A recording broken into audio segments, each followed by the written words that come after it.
Gracias. Hoy tenemos un predicador, iba a decir invitado, pero ya prácticamente sos de la casa, ¿no? Pasa, Carlos, por favor. Creo que, ¿cuántas veces has predicado acá ya? ¿No? ¿Cada viaje que has hecho, no? Casi cada viaje. Casi cada viaje, bueno. Como ya Carlos es de la casa, queremos orar por él, queremos bendecir su vida y como, no sé si se acuerdan los que estuvieron el domingo pasado, dijimos que cuando escuchamos la palabra de acá adelante, a veces el que está adelante es difícil transmitir todo lo que uno siente en su corazón y toda la fe que uno tiene de que es un mensaje vivo, ¿no? A veces es difícil llevártelo a ti hacia tu lugar. Entonces, lo que yo propuse, qué mal, ¿eh? Lo que yo propuse la última vez, por lo menos me corregí, gracias, sí. Lo que yo propuse la última vez fue que creamos entre todos un ambiente de fe acá. De que entre todos podamos ayudar a Carlos a que no sea una palabra unidireccional solamente hacia ti y si vos la tomás y si no, no. Sino que sea un ambiente de fe el que creamos acá, entre todos. Y Él va a ser el que va a dar la palabra y todos juntos podamos edificar juntos el reino. ¿Qué les parece? ¿Qué les parece si oramos por Carlos y después leemos el texto bíblico que siempre leemos antes de comenzar la prédica? Y yo oro, Señor, para que tu palabra, que es viva y eficaz y es más cortante que una espada de doble filo, Señor, que penetra hasta los huesos, hasta los tuétanos, Señor. Sabemos que tu palabra es viva y no es una palabra muerta de hace muchos años, sino es una palabra viva a la que hoy podemos aplicar a nuestras vidas, Señor. Creamos hoy entre todos, como iglesia, activamente un ambiente de fe en el que tu palabra va a ser proclamada, Señor, y de que las buenas nuevas de tu evangelio va a ser proclamada, Señor. Y así oramos por Carlos, por su boca, Señor, por todo lo que va a decir, Señor, por su mente, Señor, y para que bendiga a su familia en este viaje, Señor. Y lo bendecimos, Señor, con todo lo que tenemos, Señor. Y gracias por este hombre que edifica tu reino, Señor. Damos muchas gracias por él, Señor. En el nombre de Jesús. Amén. Y solo como decimos los dos, no sé si tenemos el texto. No. El texto... Bueno, dice algo como que... Ahí está. Por eso el Espíritu Santo dice, cuando oigan hoy su voz, no endurezcan el corazón. Gracias. Buenas y calurosas tardes, ¿no? Aunque de la zona de donde yo vengo, de mi país, esto casi es fresco, ¿no? Cuando hace calor son temperaturas de 42, 45 grados, entonces casi estamos fresquitos hoy nosotros, pero bueno, igual nos sentimos el calor. Como sé que hacen dibujos, a mí me gustaría mucho ver a los niños al terminar qué dibujos van a hacer de lo que yo voy a leer de la palabra y de lo que voy a compartir. Así que, bueno, espero, acá ya hay algunos y por allá en el fondo espero ver algunos otros que estén dibujando. Sé que trajeron papel y lápiz y vamos a compartir la palabra del Señor. Y espero no ser un dolor de cabeza para la traductora, porque siempre cuando uno está hablando acá se va y dice palabras y van a argentinismos, porque los argentinos no hablamos español ni castellano, hablamos argentino, palabras que nadie conoce, las usamos nosotros. Espero no hacer esto en esta tarde. Jesús durante su ministerio utilizó muchos y diferentes métodos de enseñanza con el objetivo de transmitir los principios fundamentales del reino. Y yo, como soy docente, me he jubilado después de 38 años de docencia en la universidad, así que cuando uno lo ve a Jesús como maestro puede aprender tanto para después dar a otros.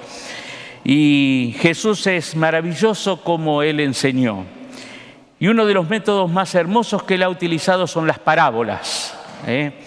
Dice la Biblia de Estudio de las Sociedades Bíblicas que parábola es una comparación en la que, partiendo de una realidad, comunica el mensaje al oyente o al lector y le invita a quien lee o escucha a tomar una decisión. Yo hoy voy a analizar y vamos a compartir acerca de una parábola. Y yo espero que lo que usted oiga y lo que lea en la palabra lo invite a tomar una decisión. Lo que importa en una parábola no es en sí la historia, sino la enseñanza que encierra esa historia. Según algunos teólogos, en los evangelios hay cerca de 47 parábolas. Y lo que yo no sabía estudiando, me enteré que también en el Antiguo Testamento hay parábolas, hay 9 parábolas. Esto me enteré hace un tiempo. Quizás una de las parábolas más conocidas es la llamada del hijo pródigo. Es la parábola más larga que hay, la parábola más larga que hay en los evangelios que dijo Jesús, y es quizás la más famosa. Y yo, aunque son muchos versículos, la quisiera leer en forma completa y lentamente para que los niños también escuchen y que podamos después meditar un poco en esta parábola.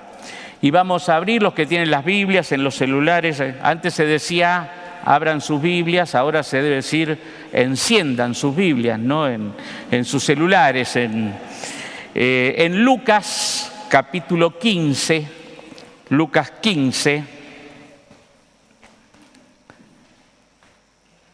el Evangelio de San Lucas, capítulo 15, y vamos a leer a partir del versículo 11. Vamos a leer hasta que termine el capítulo, por eso le digo que son muchos versículos, pero vamos a leerlos todos para recordar. Muchos seguramente habrán escuchado y leído mucho esta parábola. Dice la palabra del Señor que Jesús también dijo: un hombre tenía 2 hijos, y el menor de ellos dijo a su padre: Padre, dame la parte de los bienes que me corresponde, y él les repartió los bienes. No muchos días después, juntándolo todo, el hijo menor se fue lejos a una provincia apartada, y allí desperdició sus bienes viviendo perdidamente. Y cuando lo hubo malgastado todo, vino una gran hambre en aquella provincia y comenzó a faltarle. Y fue y se arrimó a uno de los ciudadanos de aquella tierra, el cual le envió a su hacienda para que apacentase cerdos. Y deseaba llenar su vientre de las algarrobas que comían los cerdos, pero nadie le daba. Y volviendo en sí dijo: ¿cuántos jornaleros en casa de mi padre tienen abundancia de pan y yo aquí perezco de hambre? Me levantaré e iré a mi padre y le diré: Padre, he pecado contra el cielo y contra ti. No soy digno de ser llamado tu hijo. Hazme como a uno de tus jornaleros.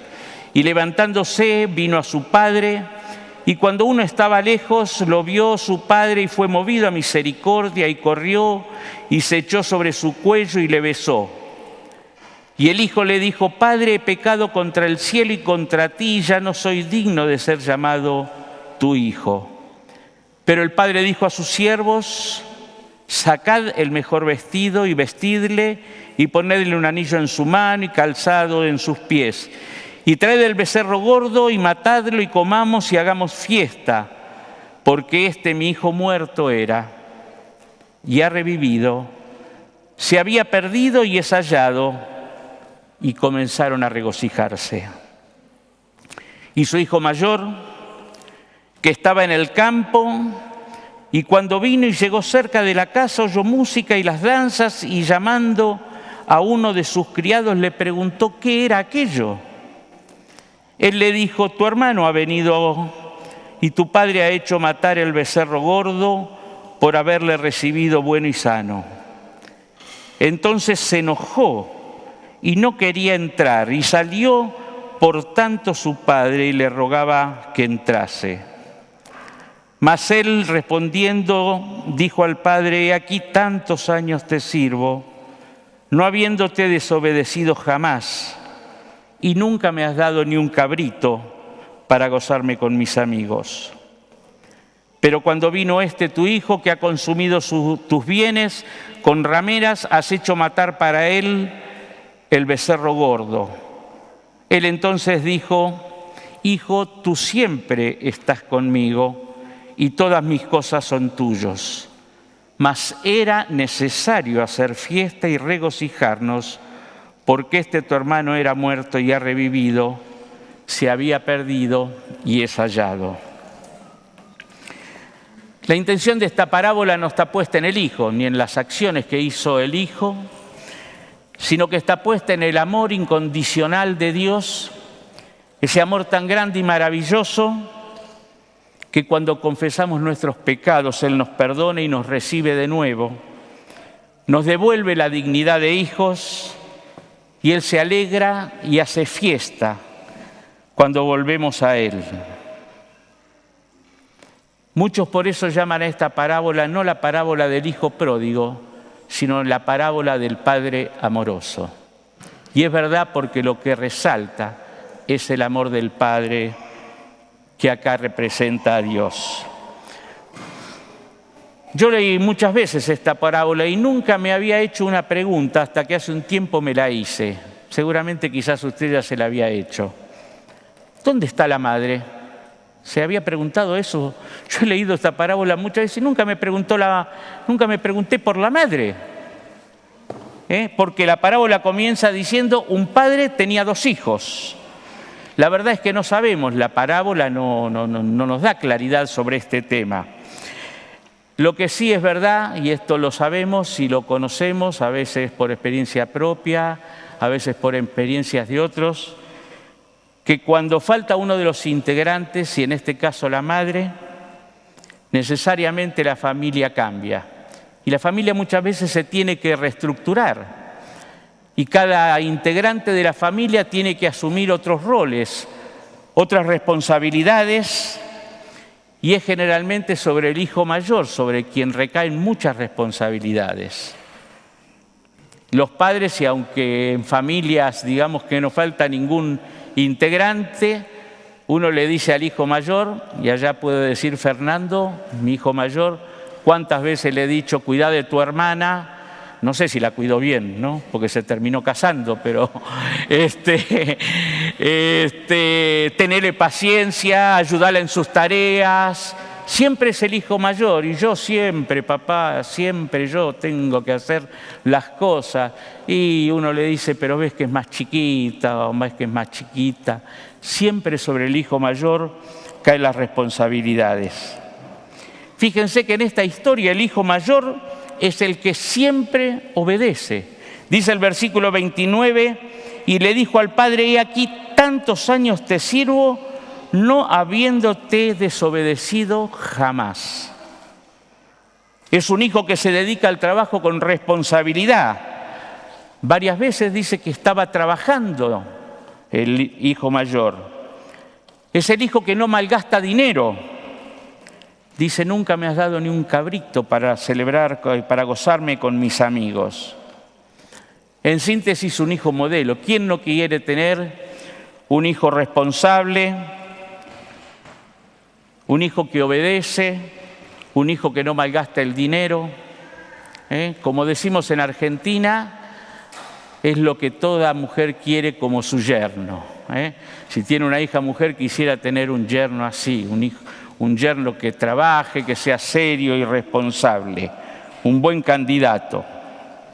Así era el hijo mayor, ahorrativo, pero claro que el cumplir todas estas funciones le dejaba servido en bandeja al hijo menor el no hacer nada.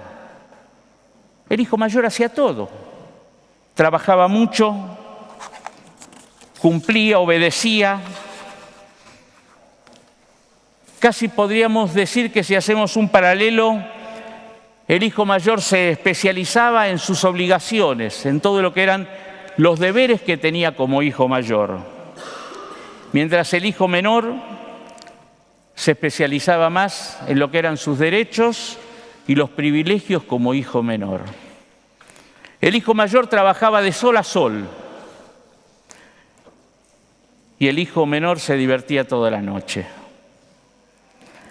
El hijo mayor ahorraba y el hijo menor malgastó la plata. El hijo mayor trabajaba horas extras y el hijo menor se divertía horas extras. No es raro encontrar que al lado de un hijo mayor responsable haya un hijo menor que no es todo lo responsable que debiera. Tengo un caso que me toca muy cerca, que eran mis vecinos de la niñez.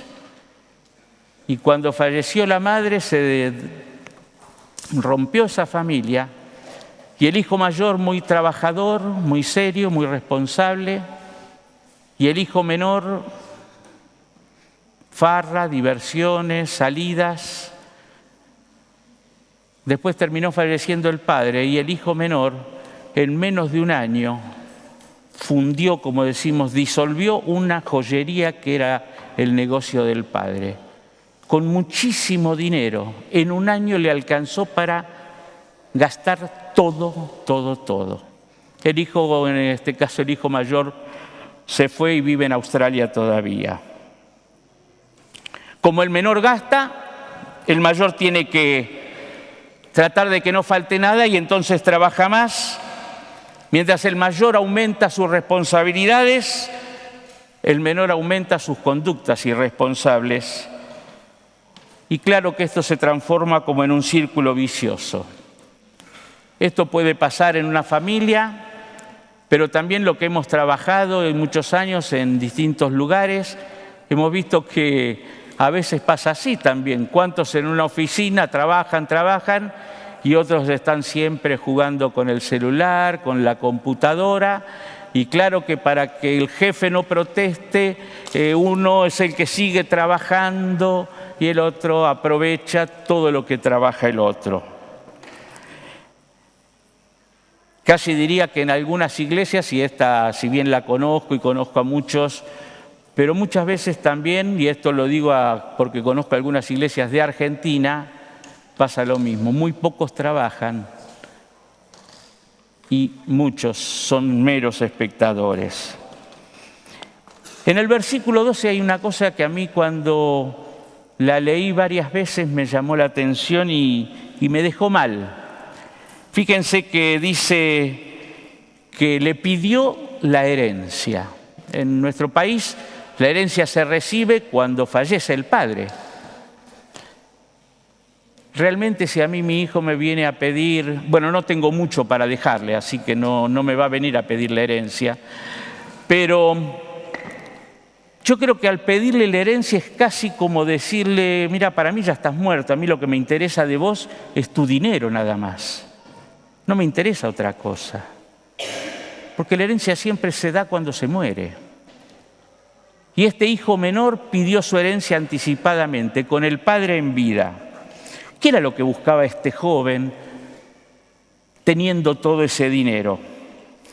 ¿Qué le impulsaba a salir de la seguridad de una casa donde tenía alimento, ropa, todo, a salir a tratar de recorrer el mundo? Quizás lo que quería era buscar su propia identidad como persona. Quizás sería solo tener libertad, diversión, sexo. Cuando se llega a la juventud, una de las tareas impostergables es definir la identidad. Es saber quién soy, para qué estoy, qué voy a hacer de mi vida. En Argentina hay un grupo de gente que ahora se los llama los ni. Ni trabajan ni estudian, solo se divierten. Y entonces uno ve en las esquinas tomando bebidas alcohólicas y a esos mismos, hay una palabra que seguro que en el alemán no se va a poder traducir, para los que saben español quizás sí, se le dicen adultescentes. ¿Qué quiere decir? Que son adultos, pero tienen comportamientos de adolescentes. Entonces tienen 35 años y la mamá todavía le lava la ropa, le prepara la comidita, lo espera levantado cuando llega tarde, se va 4 o 5 días, vuelve. Muchos buscan lejos del Padre, lejos de Dios. Se creen que hay alegría, diversión y buena vida. y se olvidan que estas son cosas que Dios nos prometió a todos. Dios nos prometió libertad. Recuerden ustedes que cuando el pueblo estaba esclavo, Él levantó un líder que los libertó y que los sacó de esclavitud. Que cuando estábamos nosotros mismos muertos en pecado, Él nos envió a un Jesús para que muriera en una cruz, como esa preciosa canción que cantamos a lo último, donde dice algo muy importante: Él ocupó nuestro lugar. El lugar en la cruz era nuestro, mis hermanos, no nos olvidemos. Jesús murió en nuestro lugar para darnos vida. ¿Por qué esta búsqueda de identidad terminó en un fracaso? Hay 3 o 4 cosas que yo quisiera ir resaltando. Primero dice que juntándolo todo, se llevó en forma impulsiva todos sus recursos. Hoy diríamos, ni siquiera hizo una caja de ahorro para tener ahí unos euros guardados, no digo pesos argentinos porque no valen nada. No se guardó nada y entonces salió a divertirse y a gastar toda la plata. Hace un tiempo leí acerca del hijo de un gran futbolista argentino que jugó varios años en el club Fiorentina de Italia, que fue goleador de la selección argentina, Batistuta. Los hombres que saben algo de fútbol lo deben reconocer. Es un hombre que ya dejó el fútbol y que tiene cantidades de dinero asombrosas porque hizo muy buena carrera, no dilapidó, no derrochó su dinero, tiene cantidad de campos impresionantes en Argentina. Y su hijo, encontraron que su hijo trabajaba en una fotocopiadora. Ya es muy común los negocios donde solo hacen fotocopias de libros, de textos, de papeles. Y claro que es un trabajo muy mal remunerado. Entonces, claro, fue una sorpresa cómo un hombre de tanto dinero deja que su hijo haga un trabajo tan sencillo y tan mal pagado. Y le preguntaron, y yo me anoté lo que él contestó, dice: que mis hijos trabajen es regalarle dignidad. Dice, yo podría tranquilamente regalarles un auto, una casa, pero no sé si se sentirían felices y no sé cuánto le duraría esa felicidad. Este es el caso. El hijo pródigo no había hecho ningún esfuerzo para tener ese dinero y lo gastó irresponsablemente y se quedó sin nada. Se fue lejos, dice, también a una provincia apartada. Muchas veces que nos creemos que porque no venimos a la iglesia Dios no nos ve, Dios no sabe de nuestra vida. Por más que nos querramos escapar de la presencia de Dios, no lo vamos a poder hacer. Dios es el que da sentido a nuestra vida y lejos de Él nunca vamos a poderlo lograr. Y dice que allí desperdició sus bienes viviendo perdidamente. Claro, él eligió un estilo de vida totalmente desordenado que terminó destruyendo lo que era la búsqueda de su identidad. Él se olvidó de lo que decía el libro de Proverbios: reconócelo en todos tus caminos y Él allanará tus sendas.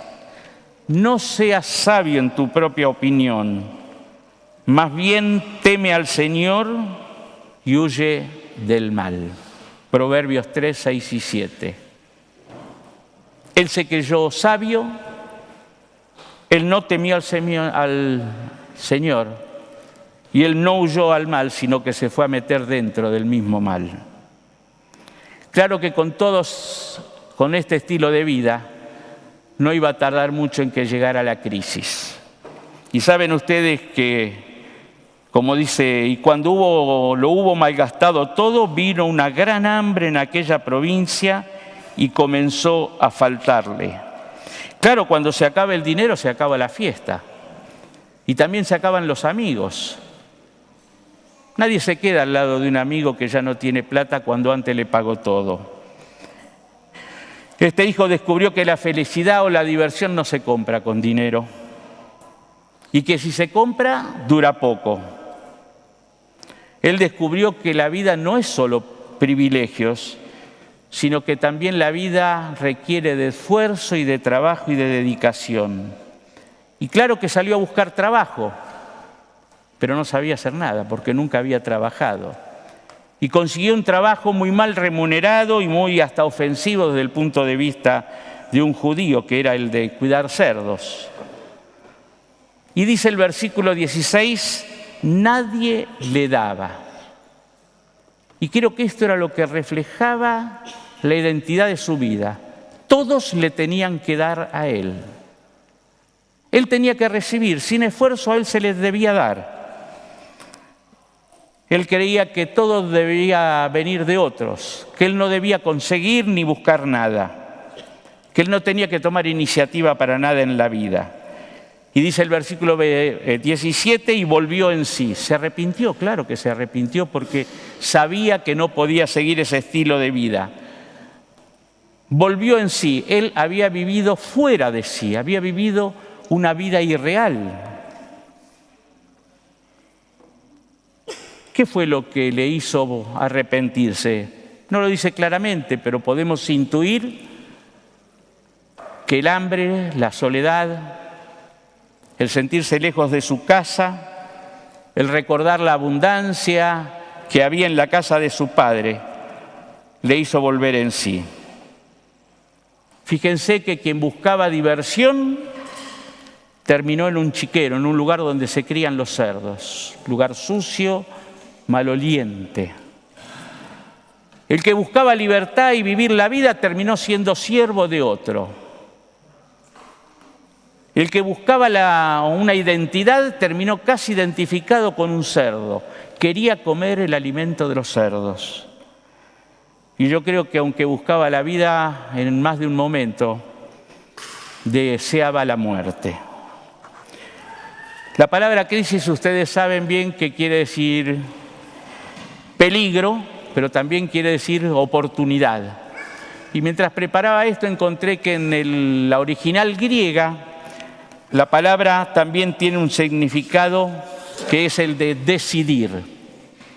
Y claro que cuando estamos en crisis tenemos que tomar decisiones. ¿No es así? Esto nos pasa a las personas, las familias y a los países también. Y la crisis le hace reflexionar y comienza un proceso de conversión en su vida para tomar decisiones. Dice: en la casa de mi padre los jornaleros tienen abundancia de pan. Y entonces se dio cuenta de que el trabajo era bueno, que era productivo, que es dignidad. Quizás antes pensaba que el trabajo era para los sonsos. Los vivos no tenían que trabajar. Los vivos en el sentido de inteligentes, ¿no es así? Y él entonces no trabajaba, pero llegó el momento en que se dio cuenta que tenía que empezar a trabajar. Y entonces estaba listo para asumir su responsabilidad. Y entonces él pensó lo que le iba a decir a su padre cuando regresaba: Padre, he pecado contra el cielo y contra ti. Mis hermanos, a veces tenemos que asumir las responsabilidades de las decisiones que tomamos. Es muy fácil a veces echarle la culpa al otro, al padre, a la madre, al gobierno, a la iglesia, a los amigos. Y nos escudamos siempre en el otro. El otro tiene la culpa, yo no hice nada. Esto no quiere decir que todas las instituciones no influyan, pero también las decisiones que nosotros tomamos influyen en nuestra vida. Y él no solo ensayó lo que le iba a decir al padre, él hizo una cosa mucho más importante. Se puso en marcha para encontrarse con su padre. Muchas veces pensamos cuando tenemos algún problema: voy a hacer esto. En la noche de insomnio, por ejemplo, voy a hacer esto mañana, y a la otra mañana no hago nada. Este joven no solo pensó lo que le iba a decir, sino que se puso en marcha y fue hasta su padre. Y entonces viene el reencuentro. Y el versículo 20 es muy hermoso, a mí me llena de emoción leer el versículo 20. Y cuando aún estaba lejos, lo vio su padre, y fue movido a misericordia, y corrió y se echó sobre su cuello y le besó. El padre no estaba sentado adentro de la casa esperando, estaba afuera mirando el camino por donde sabía que algún día su hijo iba a regresar. Él tenía la esperanza. Ese es nuestro Padre Celestial, el que está expectante de tu vida, de que vuelvas a caminar hacia Él, que no vivas lejos de Él. Solo un padre puede reconocer a su hijo cuando viene caminando a lo lejos, así como Dios reconoce desde lejos cuando has pasado por muchos problemas. Sus vecinos seguramente no lo hubieran reconocido a ese joven, porque ese joven que se había ido altanero, bien vestido, con mucho dinero, con un buen perfume, volvía a la casa maloliente, con vestidos rotos, quizás delgado, como un vagabundo, un flaco. Solo el lazo familiar, solo la intimidad, solo aquel que uno conoce al otro en intimidad, por más que esté muy cambiado, lo sabe reconocer. Por eso tu Padre Celestial te va a reconocer en el estado en el cual estás, aunque te hayas alejado de Él. Él viene a tu encuentro siempre. Él sabe el proceso por el cual tuvimos que pasar. Y Él nos quiere restaurar y darnos lo mejor para nuestra vida. Y Él quiere matar el becerro gordo, quiere preparar un buen vestido, anillo y hacer fiesta. Las razones sobraban. El hijo que estaba lejos y muerto, en un sentido, había revivido. Y entonces volví a casa. Pero claro que a veces cuando una cosa se arregla, la otra se desarregla. Y entonces, ¿qué pasó con el hijo mayor? Dice, y el hijo mayor estaba en el campo, trabajando, lo que hacía siempre, su responsabilidad. Y les pregunta a los criados qué pasó, pero dice que se terminó enojando de que el hermano hubiera vuelto. Por un lado, a veces es comprensible la posición del hermano mayor. Él siempre trabajando, luchando, ahorrando. El otro malgastó su dinero y ahora venía y le hacía una fiesta. Es una cosa muy humana, pero no de Dios. Llama la atención a mí en esta historia también que cuando el hijo menor se fue, su padre no salió a buscarlo. Le dio lo que pedía, le reconoció el derecho de la herencia y lo dejó marchar. Tu Dios siempre va a respetar tus decisiones, pero asumí las responsabilidades de las decisiones que tomes. Pero fíjense que en el caso del hijo mayor, sí salió a buscarlo. Creo que el padre sintió que en ese momento el más necesitado era el hijo mayor, que aunque era más fuerte físicamente por todo el trabajo que hacía, era el más frágil. Y dice que salió y le rogó que entrase. A veces Dios deja que te alejes como el hijo menor, típico de cuando nos van bien las cosas.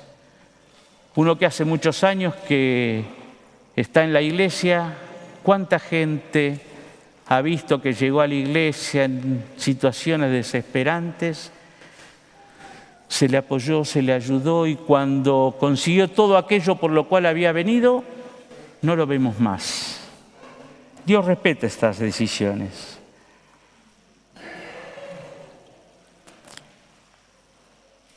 Cuando Dios te ve frágil, indefenso, herido, lastimado, sale y te busca. Allí donde estés. Por eso escuché la invitación siempre de Dios de volver a su casa. El hijo mayor tenía una mentalidad casi de siervo, de empleado. no registró que él también tenía derecho sobre una herencia, aunque dice que se le dio. Para él el trabajo era una carga, no era alegría. Él nunca había desobedecido, nunca había comido un cabrito con sus amigos. Él también tenía que cambiar algunas cosas, así como el hijo menor tuvo que cambiar, el hijo mayor también tuvo que cambiar algunas cosas. Él tenía que saber que también tenía derechos, que también tenía privilegios y que el trabajo también era una alegría. Muchos a veces sirven a Dios y lo hacen protestando. Ese no es un servicio que le agrade a Dios. Leí hace un tiempo un relato que en los años 60 aproximadamente alguien de Centroamérica, un joven, buscando nuevos horizontes y un futuro mejor, se fue a Estados Unidos. Consiguió allí trabajo y entonces lo que comenzó a hacer era quererle mandar dinero a su madre que había quedado en su pueblo. Y entonces fue al banco para ver cómo podía hacer para enviarle dinero. Y entonces le ofrecieron, en ese momento no había ninguno de estos trámites, estoy hablando de los años 60, modernos de transmisión electrónica de fondos, le dijeron, bueno, le ofrecemos una chequera. Usted le hace un cheque y su madre va a un banco de allá y después lo puede cobrar. Ah, bueno, entonces le van a dar una chequera y dice, mire, tenemos dos tipos de chequeras. Una, la común, que trae las letras así, y otra que aparte de eso trae en el fondo los paisajes de Estados Unidos, de todas las ciudades, de los lugares naturales más hermosos, etcétera. Dice, ay, quiero la chequera con los paisajes, porque así mi madre cuando los recibe ve el lugar donde estoy viviendo. Y entonces retira la chequera, comienza cada 15 días, le va enviando un cheque a su madre. Observa la cuenta, pero ve que los cheques no son cobrados. Sigue pasando el tiempo, él sigue mandando los cheques y llegó un momento en que tenía que viajar, entonces viajó a su pueblo, la encuentra a su madre y después de los saludos de tanto tiempo que no se veían, como los que nos damos cuando nos encontramos con nuestros familiares, nuestros nietos después de un año, le dice, mamá, ¿y qué pasó con los cheques que te mandé? ¿Cheques? Ay, hijo, yo los tengo todos puestos en el dormitorio. Son unos paisajes tan hermosos que no quería hacer otra cosa que verlos ahí clavados en la pared.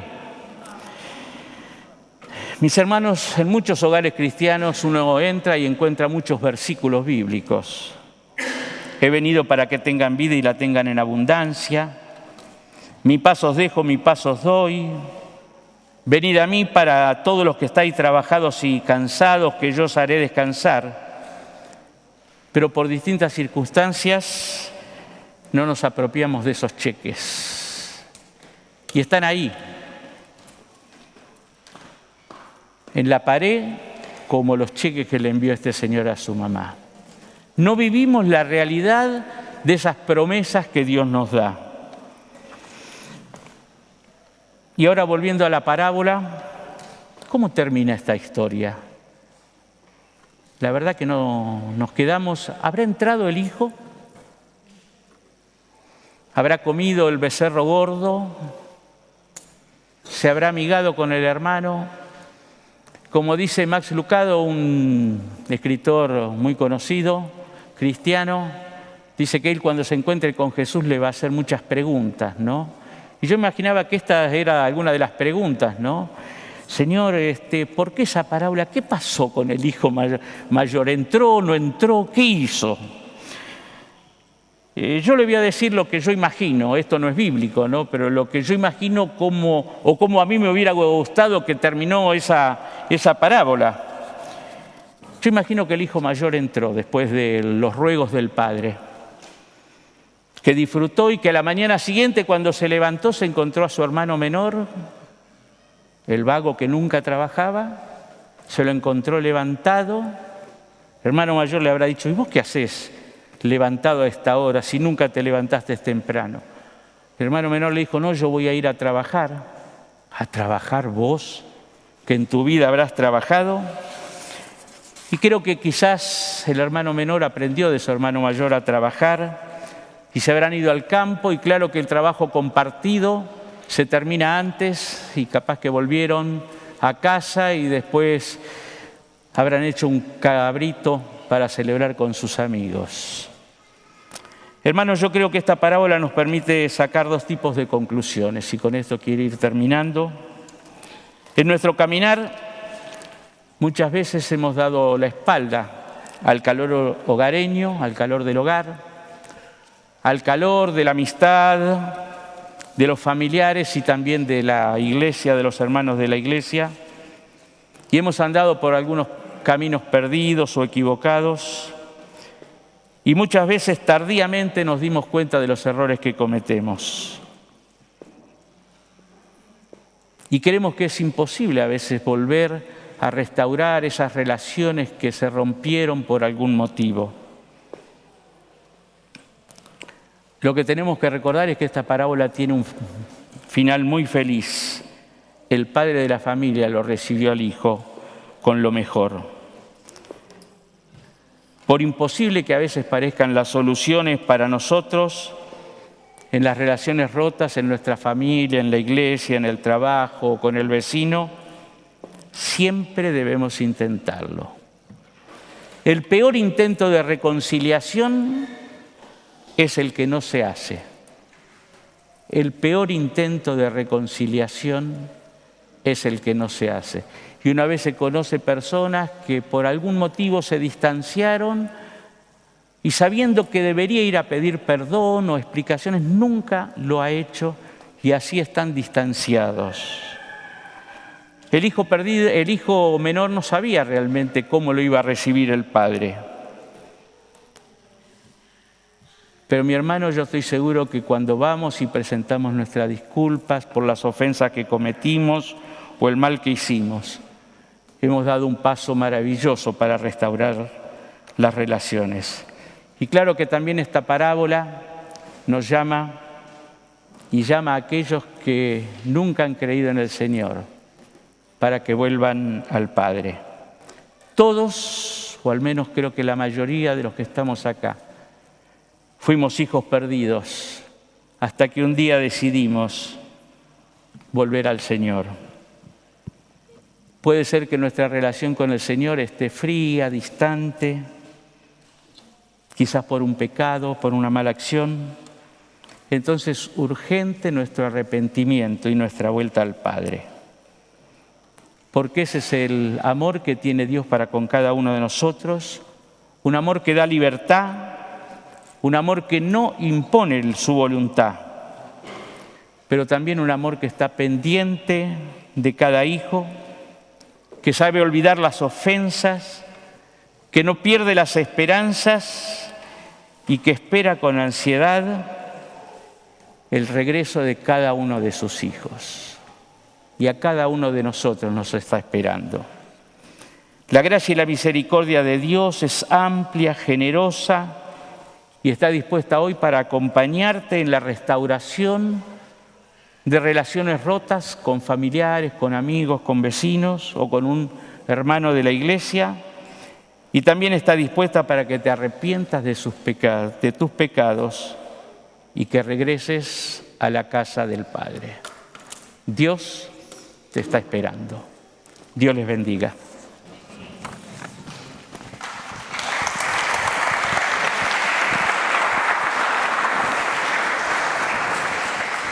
Gracias, Carlos, por tu palabra. Yo quisiera solamente dar un llamado a la iglesia a que nos activemos hoy con esta palabra que recibimos. No solamente aquellos que están a dos tipos de personas, a los hermanos pequeños y a los hermanos grandes. Quisiera hacer un llamado hoy.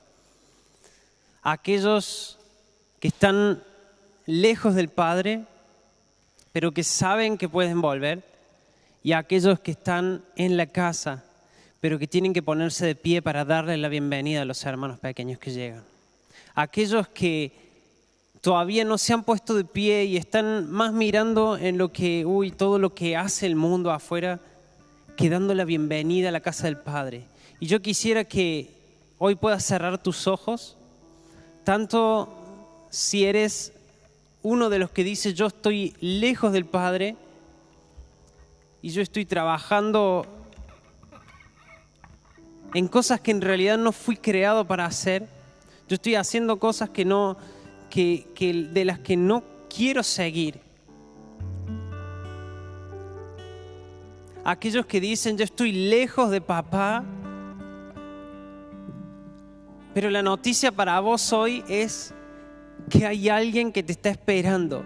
Aquel que te dio tu herencia, aquel que te dio todo lo que tienes, lo que eres, te está esperando con los brazos abiertos. Está esperando que vuelvas a Él y lo único que hace es esperar y mirar hacia el horizonte y abrir sus brazos cuando te vea volver hacia Él. Así que hoy es un hermoso día para tomar este paso, para no seguir más en la miseria, para no seguir más en momentos donde decís, estoy lejos de Él. Hoy es ese momento. Hoy es ese momento que llegó a tu vida a decirte, podés volver al Padre. Hay un camino de vuelta al Padre. Y aquellos que están hace mucho en la casa y están trabajando hace mucho en la casa, hoy es un tiempo que se unen hermanos. Y yo quiero declarar esto sobre la iglesia hoy, que hoy es un día donde se unen los hermanos, los que están en la casa y los que están volviendo a la casa. Y quisiera que hagamos un acto en este momento de oración donde podamos juntarnos en grupos de 2 o de 3 o de 4 personas.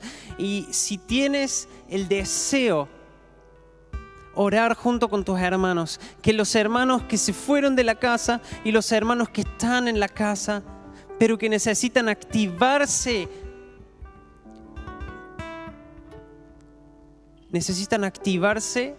en los deseos del Padre. Y los deseos del Padre es dar la bienvenida a los hijos perdidos. Así que hoy, Señor, nos unimos a lo que tú tienes en tu corazón, Señor.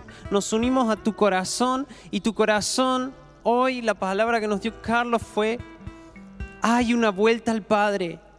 Y hoy damos la bienvenida en este sentido a los que estaban perdidos, pero que están volviendo a los brazos del Padre. Y a aquellos que están en la casa del Padre, queremos abrir las puertas, queremos estar en la puerta esperando con el Padre, sin juzgar, sin dar palabras de juicio, sino dando abrazos en el Espíritu tuyo, Señor.